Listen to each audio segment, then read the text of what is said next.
Yes sir. चलिए अब सी waiting room, 2 बच्चे और आ रहे हैं।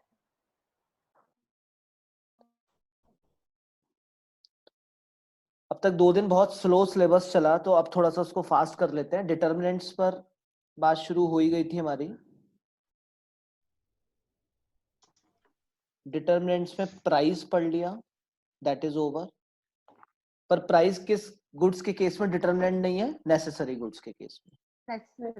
इनकम पढ़ लिया, income is a determinant of demand, but किस केस में इनकम डिमांड डिटर्मिनेंट नहीं होगा? नेसेसरी गुड्स के केस में। Necessary goods. आप सारे लोगों में से कोई भी बच्चा कंज्यूमर नहीं है, सारे के सारे यहाँ पर बिजनेसमैन हैं। बिजनेसमैन को ये पता होना चाहिए कि अब जैसे लॉकडाउन चल रहा है तो लोगों की इनकम ऐसे में क्या होगी? इस समय कम होगी। जब इनकम कम होगी तो उसके गुड्स की डिमांड भी क्या हो जाएगी? कम हो जाएगी। बट नेसेसरी गुड्स वाले लोग नहीं डर रहे हैं। इसीलिए लॉकडाउन में आप देख रहे होगे कि लॉकडाउन में जितने भी राशन की दुकानें वगैरह हैं, सब्जियों वाले हैं, उन पे कोई फर्क नहीं आ रहा है। तो मेजर प्रॉब्लम कहाँ आती है? इनकम से नॉर्मल गुड्स पर। तो इनकम जैसी कम होगी वैसी डिमांड कम हो जाएगी। तो अब हर बिजनेसमैन इन दिनों क्यों परेशान है? क्योंकि उसे पता है कि उसके गुड्स की डिमांड कम होने वाली है, बिकॉज लॉकडाउन की वजह से लोगों की इनकम कम हो रही है। ठीक है। थर्ड हमने पढ़ लिया price of related goods. Related goods भी हमारे 2 थे, सब्स्टिट्यूट और कॉम्प्लीमेंट्री। सब्स्टिट्यूट का एग्जांपल था टी एंड कॉफी, और इनका रिलेशनशिप है डायरेक्ट। हम चाय के सेलर हैं, कॉफी का प्राइस बढ़ेगा तो चाय की डिमांड बढ़ेगी, क्योंकि लोग कॉफी पीना छोड़ देंगे, चाय की डिमांड करेंगे। कॉफी का प्राइस कम होगा तो चाय की डिमांड कम होगी, because people will be shifted to coffee. Complementary का बताया था कार एंड फ्यूल, इनका रिलेशनशिप होता है इनवर्स। पेट्रोल के प्राइसेस बढ़ेंगे तो people will not buy car, petrol car. Fourth हमने पढ़ा test and preference.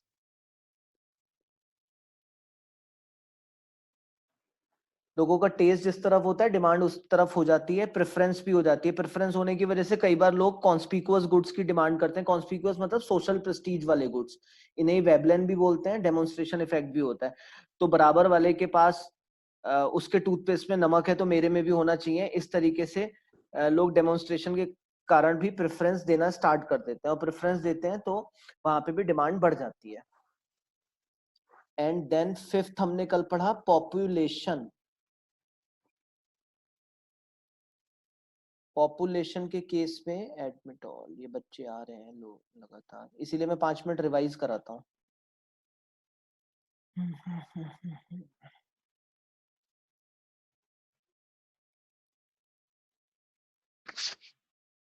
Population, population में भी कल हमने बात करी कि अगर नॉर्मल गुड्स हैं, जनरल गुड्स हैं, normal goods means general goods. Pavani Jain is not able to join. General goods, तो जैसे ही पॉपुलेशन बढ़ेगी वैसे ही डिमांड बढ़ जाएगी। लेकिन अगर गुड्स क्लास गुड्स हैं, एक पर्टिकुलर क्लास को रिप्रेजेंट करते हैं, तो पॉपुलेशन बढ़ने से इनकी डिमांड नहीं बढ़ेगी, तब बढ़ेगी जब उस क्लास की पॉपुलेशन बढ़ेगी, दैट इज कंपोजिशन। ठीक है। सिक्स्थ पढ़ने जा रहे हैं हम, सिक्स पढ़ने जा रहे हैं हम डिस्ट्रीब्यूशन ऑफ। मेरा वैसे इतना खराब राइटिंग है नहीं, मगर यहाँ लिखने में थोड़ा दिक्कत होता है, तो उसको ऐसे ही समझना पड़ेगा। Distribution of income. Distribution of income का मतलब होता है कि ये नेशनल इनकम की बात हो रही है, इंडिविजुअल की इनकम की बात नहीं हो रही है। डिस्ट्रीब्यूशन ऑफ इनकम के केस में क्या होता है बच्चों, कि देश की जो नेशनल इनकम है, यानी देश की जो टोटल इनकम है, वो इनकम किस तरीके से बढ़ रही है। इनकम 2 तरीके से डिस्ट्रीब्यूट हो सकती है, इक्वल और अनइक्वल। इक्वल डिस्ट्रीब्यूशन का मतलब होता है हर व्यक्ति को सही पैसा मिलेगा। अनइक्वल डिस्ट्रीब्यूशन का मतलब होता है कुछ लोगों को बहुत ज्यादा मिलेगा और बहुत सारों को कम मिलेगा। मैं ऐसे समझाता हूं, जैसे मैं आपसे यहाँ नेशनल इनकम की बात ना करके जनरल बात करता हूं। मैं आपसे ये पेन बनवाता हूँ, ये पेन मेरे पास है, ये पेन बनवाता हूं मैं आपसे, और आप 30 लोग हैं, और मैं आप 30 लोगों से कहता हूं कि आप इस पेन को बनाइए, और आप सबको मैं 1-1 रुपया देता हूं। और इस पेन को मैं 500 रुपए में बेच देता हूं, यानी 500 यहां से आता है, आउट ऑफ 500 मैं आप सारे लोगों को जिन्होंने इसे बनाने में मेहनत करी उन सबको 1-1 रुपया देता हूं, और 30 रुपए देने के बाद आप सबको कहता हूं कि अब आप जाओ, और 470 रुपए अपनी जेब में रख लेता हूं। बताइए मैंने इक्वल डिस्ट्रीब्यूशन किया, अनइक्वल किया? सही डिस्ट्रीब्यूशन है या गलत? अनइक्वल मतलब गलत डिस्ट्रीब्यूशन, इक्वल मतलब सही डिस्ट्रीब्यूशन। आप सबको मैंने इक्वली 1-1 रुपया दिया है, कितना अच्छा काम किया सबको, किसी के साथ बायस नहीं हुआ मैं। इक्वल डिस्ट्रीब्यूशन है अनइक्वल? अनइक्वल है। अनइक्वल। अपनी जेब में तो 470 और आप सबको गरीब बना के छोड़ दिया, और आप सबसे कहा देखो पार्शियलिटी नहीं कर रहा, सबको 1-1 रुपया बराबर दे रहा हूं। अब होगा क्या है ऐसी कंडीशन में, मेरे पास तो बहुत मोटा पैसा आ गया, मैं तो मुकेश अंबानी बन गया, और आप सारे लोग रह गए गरीब। तो इस को हम बोलते हैं अनइक्वल डिस्ट्रीब्यूशन, जिसमें क्या होता है, रिच बिकम मोर रिच, ठीक है, और पुअर मोर पुअर हो जाते हैं, और इसमें फ्यू ही रिच होते हैं, कुछ ही लोग रिच हो पाते हैं जैसे मैं, और मोर लोग क्या हो जाते हैं, पुअर। अब मेरी जेब में तो 470 आए, तो मैं तो अकेला रिच हो गया और आप सारे लोग पुअर हो गए, इतने सारे लोग। तो this is called unequal distribution. अब क्योंकि केवल मेरा केस करोगे तो इससे तो जनरल डिमांड का पता नहीं चल सकता, नेशनल लेवल पे अगर ऐसा हो रहा है कि इंडस्ट्रीज खूब पैसा रख लेते हैं और मजदूरों के हाथ में कुछ नहीं आता, तो this is called unequal distribution. अब बेटे अगर अनइक्वल डिस्ट्रीब्यूशन है तो ज्यादातर जनता की परचेजिंग पावर कैसी होगी? ज्यादातर जनता की परचेजिंग पावर कैसी होगी? कम होगी। जब ज्यादातर जनता की परचेजिंग पावर कम होगी, ज्यादातर जनता की परचेजिंग पावर कम होगी, तो डिमांड कम होगी। जैसे मैं तो रिच बन गया, आप सारे पुअर हैं, अब मेरे को अगर टीवी लेना है तो मैं कितने टीवी लूंगा? ऐसा तो करूंगा नहीं इस दीवार पे भी लगाया, सामने भी लगाया, इधर भी लगाया, इधर भी लगाया, जहां जहां मैं मुड़ रहा हूँ टीवी चलता जा रहा है, ऐसा तो होगा नहीं। मैं एक ही टीवी खरीदूंगा। तो रिच आदमी ने तो एक खरीद लिया टीवी, और पुअर के पास पैसा नहीं है, वो खरीद नहीं पाया। भाई मैं कितनी वॉचेस ले लूंगा? 1 2 3 4 ले लूंगा। कितने मोबाइल ले लूंगा? 1 2 ले लूंगा। तो मैं अकेला रिच हूं, तो जो एक आदमी कितनी डिमांड करेगा, चाहे कितना भी रईस हो जाए, कम डिमांड करेगा, और बाकी लोग पुअर है, वो लोग डिमांड कर नहीं पा रहे क्योंकि उन पे पैसा नहीं है। तो ओवरऑल मार्केट में डिमांड कम हो जाती है। और अगर इक्वल डिस्ट्रीब्यूशन है तो बेटे हर एक के मजे आ गए, सबके पास पैसा है, सबके पास पैसा है तो सारे लोग टीवी खरीदेंगे, तो ओवरऑल डिमांड बढ़ेगी। सारे लोग मोबाइल खरीदेंगे तो ओवरऑल डिमांड बढ़ेगी। तो क्वेश्चन आ जाएगा वहां से, इक्वल डिस्ट्रीब्यूशन में डिमांड की क्या पोजीशन है, तो आप बोल देना हायर होगी। अनइक्वल डिस्ट्रीब्यूशन में क्या होगा, तो आप बोल देना लेस होगी। सर लग्जीरियस गुड्स का क्या होगा? यार लग्जीरियस हो या कोई भी हो, लग्जीरियस गुड्स है, मैं तो अफोर्ड कर लूंगा, एक आदमी अफोर्ड कर लेगा और 30 लोग अफोर्ड नहीं कर पाएंगे, तो कुल मिला के लग्जीरियस आइटम तो एक ही बिका ना, तो डिमांड हर हाल में लेस होगी, हर हाल में। और सर नेसेसरी गुड्स में क्या होगा? आप नेसेसरी गुड्स के बारे में तो पूछना ही मत आगे से। नेसेसरी गुड्स में इक्वल करूं या अनइक्वल करूं, डिमांड तो हमेशा ही सेम रहनी है। तो नेसेसरी गुड्स के लिए चैप्टर नहीं बना हुआ, ये केवल चैप्टर किन के लिए बना हुआ है? जनरल गुड्स के लिए। नेसेसरी गुड्स में क्या होगा? आप क्या करोगे? नमक खाओगे नहीं खाओगे? सर खाना पड़ेगा। और मैं क्या करूंगा? 3 4 पैकेट ले लूंगा अपने घर के लिए, मैं भी एक ही लूंगा। तो नेसेसरी गुड्स पे कभी नहीं होता। तो जनरल गुड्स के केस में अनइक्वल में डिमांड लेस होगी और इक्वल में हायर होगी। तो this is the next element. इसके बाद यहां पे कोई डाउट है सिक्स्थ में? अच्छा अब बताइए इसमें ग्राफ बनेगा या नहीं बनेगा? बनेगा। बनेगा। यानी इधर रखता हूं मैं डिमांड और इधर रखता हूं नेशनल इनकम। अच्छा ये ग्राफ कौन बना के देख रहा है? इंडिविजुअल। इंडिविजुअल कौन? जो इंडिविजुअल बिजनेसमैन है। जैसे सपोज मैं, अब मैं national income firm, individual firm, क्या मैं नेशनल इनकम गैस कर पाऊंगा? Do you think? या फील तो कर सकता हूं मैं, यार इक्वल डिस्ट्रीब्यूशन है अनइक्वल, फील तो हो रहा है मुझे कि यार लोगों को, कुछ ही लोग रिच हो रहे हैं, मुकेश अंबानी, टाटा बिरला, यही लोग रिच हो रहे हैं, बाकी सब गरीब हो रहे हैं, फील तो हो रहा है। बट क्या मेरे पास एग्जैक्ट डाटा आ पाएगा हर समय? हर समय नो। तो ये डाटा मुझ पे होगा नहीं। ये डाटा मैं गैस करके समझ सकता हूं। इसको गैस तो कर रहा हूं कि यार इनकम बढ़ रही है, डिस्ट्रीब्यूशन इक्वल है, गैस तो कर रहा हूं पर किसको कितना मिल रहा है मुझे पता नहीं। जब मुझे एक चीज पता नहीं तो यहाँ पर कभी भी ग्राफ नहीं बनेगा। ग्राफ नहीं बनता। अच्छा पॉपुलेशन का तो बन जाएगा ना ग्राफ, बन जाएगा। ये हल्का सा हूं जिसने बोला वो कौन था बच्चा, पता ऐसे लगा नहीं। पॉपुलेशन मैडम फिर वहीं आ जाते हैं, ये क्वांटिटी ये पॉपुलेशन। अब पॉपुलेशन बढ़ रही है मुझे पता है, मेरी कोचिंग की डिमांड बढ़ेगी ये भी मुझे पता है, ये मैं गैस कर लूंगा। पॉपुलेशन कितने से कितनी हो गई मुझे अपने मोहल्ले की पॉपुलेशन का नहीं पता, मुझे ये नहीं पता कि शहर की पॉपुलेशन कितनी बढ़ गई। तो I don't have this data, मेरे पास ये डाटा नहीं है, तो इसलिए इसका भी ग्राफ नहीं बनेगा। इसलिए आपको ध्यान होगा जब आपने इलास्टिसिटी चैप्टर पढ़ा होगा तो आप केवल तीन ही चीजों के बारे में इलास्टिसिटी पढ़े होगे 11th में, प्राइस के, इनकम के और प्राइस ऑफ रिलेटेड गुड्स के, क्योंकि उनका डाटा अवेलेबल है। पॉपुलेशन वगैरह की इलास्टिसिटी नहीं पढ़ते, इलास्टिसिटी का मतलब जिनका डाटा अवेलेबल है उनसे कितनी क्वांटिटी इफेक्ट होती है। तो इन सब का कोई भी ग्राफ नहीं बनना है आगे किसी का भी, ठीक है जी। तो ये डिटर्मिनेंट हो गया। एक लास्ट डिटर्मिनेंट और देख लेते हैं, लास्ट डिटर्मिनेंट, एक मिनट मैं उस पर शेयर करता हूँ screen. Okay somebody is waiting, still waiting आरुषा जी, एक मिनट रुकिए।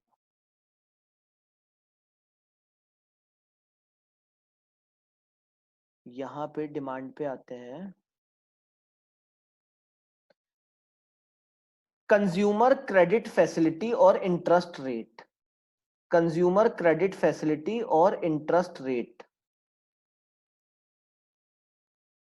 आप एक बात बताइए, क्रेडिट की फैसिलिटी बहुत अच्छी है, आप एक गाड़ी लेने जाते हैं कहीं पर, और जब गाड़ी लेने जाते हैं तो आपको, आपकी जेब में केवल 5 लाख रुपए हैं, पर मजा, गाड़ी पसंद आ रही है आपको 8 लाख वाली, बताइए आप ले पाएंगे या नहीं ले पाएंगे? पहले जनरल बात बताइए, 5 लाख आपके पास है और 8 लाख की गाड़ी है, नहीं ले पाएंगे। आप दुखी हैं, इसी समय आपके पास कंपनी के शोरूम का ओनर आता है और वो कहता है कि साहब हमारे पास लोन की फैसिलिटी अवेलेबल है, आप बस कागज दीजिए 5 मिनट में लोन मिल जाएगा आपको 3 लाख का। अब आपकी परचेजिंग पावर कितनी है, 5 लाख या 8 लाख? 8 लाख। 8 लाख, तो आप गाड़ी खरीद सकते हैं। सो अगर क्रेडिट फैसिलिटी अवेलेबल है बड़े आराम से, अच्छे इंटरेस्ट रेट पे, सस्ते ब्याज पे, मान लो वो कहते हैं 3 लाख का लोन आपको 2 मिनट में मिल जाएगा, 40% इंटरेस्ट लूंगा, तो आप भाग जाएंगे। मतलब क्रेडिट फैसिलिटी भी आसान होनी चाहिए, आराम से मिल जाना चाहिए, और इंटरेस्ट रेट भी सस्ता होना चाहिए। अगर दोनों बातें हैं तो लोगों की परचेजिंग पावर बढ़ जाती है, और परचेजिंग पावर बढ़ जाएगी तो डिमांड क्या होगी, बढ़ जाएगी। सिंपल है। तो बहुत ही सिंपल सारा लिखा हुआ है, बहुत ही आसान है। तो अब हम यहाँ पर जरा स्टडी के इस मटेरियल को भी देख लेते हैं। ये देखिए, तो यहाँ पर बेटा एक सेकेंड, यहाँ पर वो कह रहे हैं availability of credit facility induces people to purchase more than what their current income permits। यानी अगर क्रेडिट फैसिलिटी मिल जाती है तो करंट इनकम जो परमिट करती है उससे ज्यादा आप खरीद सकते हो, इंड्यूस हो जाता है, ज्यादा आप खरीद सकते हो। भाई करंट इनकम के हिसाब से वो 5 लाख का माल खरीद सकते हैं, लेकिन जैसे क्रेडिट फैसिलिटी मिली 8 लाख का खरीद सकता है। क्रेडिट फैसिलिटी से आप राशन वगैरह खरीदते हैं जनरली, लोग उधार क्यों लेते हैं? बोले साहब उधार इसलिए लेना है कि मैं जरा वो ब्रेड ले आऊं, अंडे ले आऊं, आटा ले आऊं, इसलिए लेते हैं, या ड्यूरेबल गुड्स के लिए लेते हैं credit facility? TV, car, durable goods लंबा चलेगा, तो इसलिए consumer credit facility demand, third point में, थर्ड लाइन में देखिए, डिमांड ऑफ ड्यूरेबल गुड्स के बारे में करती है, ठीक है। Low rate of interest encourage people, interest rate अगर लो होगा तो लोग ज्यादा बोरो करना शुरू करेंगे और इससे डिमांड ज्यादा से ज्यादा होगी। तो डी पॉइंट हो गया। सी पॉइंट एक बार और पढ़ लेते हैं, level of national income and it's distribution. मैंने आपको बोला था इनकम मींस नेशनल इनकम। तो देखिए, level of national income is a crucial determinant of market demand. Higher the national income, higher will be the demand for all normal goods and services. अब यहाँ पर देखते हैं, the wealth of a country may be unevenly distributed so that there are few very rich people while the majority are very poor. Under such conditions the propensity to consume, propensity का मतलब आदत, consume करने की आदत ऐसे में क्या होगी हमारी, जब ज्यादातर लोग गरीब होंगे तो कंज्यूम करने की आदत कम होगी, ऐसे में डिमांड भी कम होगी। ठीक है, एक ऊपर ये पॉइंट रह गया fifth, consumer expectations. Last point रह गया कंज्यूमर एक्सपेक्टेशंस, ये और बता देता हूं मैं आपको एक, कंज्यूमर एक्सपेक्टेशन। देखिए साहब, पेट्रोल है 70 रुपए और डिमांड ऑफ पेट्रोल है 1 लाख लीटर, आपकी नहीं पूरे भारत की मान लेता हूं।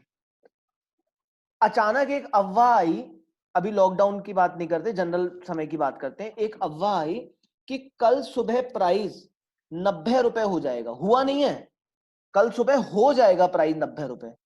क्या समझते हैं, कुछ होगी भगदड़ होगी, कुछ भागेंगे लोग, कुछ होगा, या ऐसी नॉर्मल सी बात है, कोई फर्क नहीं पड़ता? आप लोग कहाँ जाएंगे, आप लोग कोचिंग से लौट रहे हैं तो आपके पेरेंट्स का फोन आएगा, क्या फोन आएगा कि बेटा पेट्रोल फुल कराते हो आना, टंकी फुल कराते हो आना। आप देखिए पेट्रोल पंप पे बहुत लंबी लाइन लग गई, यानी प्राइस अभी भी 70 ही है, लेकिन अचानक डिमांड जो है वो 2 लाख लीटर हो गई।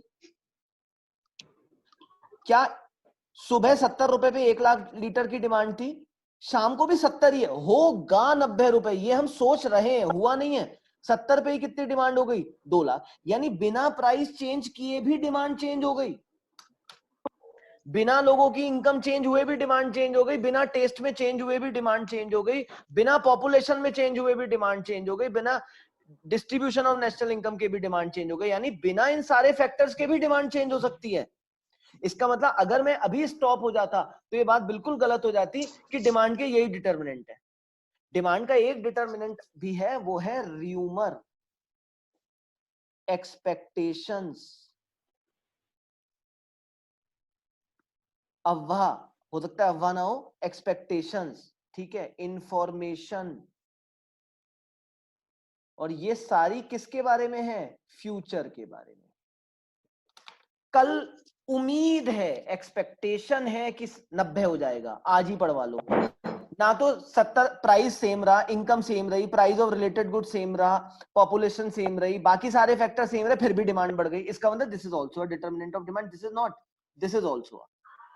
र्यूमर्स हो जाती है कई बार तो लोग बढ़वाते हैं। अब जिस दिन लॉकडाउन अनाउंस किया, सारे लोग भागने लगे, जैसे उधर मोदी अनाउंस कर रहा था, मोदी को लोगों ने सुना भी नहीं और भागने लगे, दे स्कूटर पे स्कूटर सब निकले कि भैया राशन भर लो, क्यों, क्योंकि हो सकता है कल से लॉकडाउन हो जाएगा तो राशन भी नहीं मिलेगा।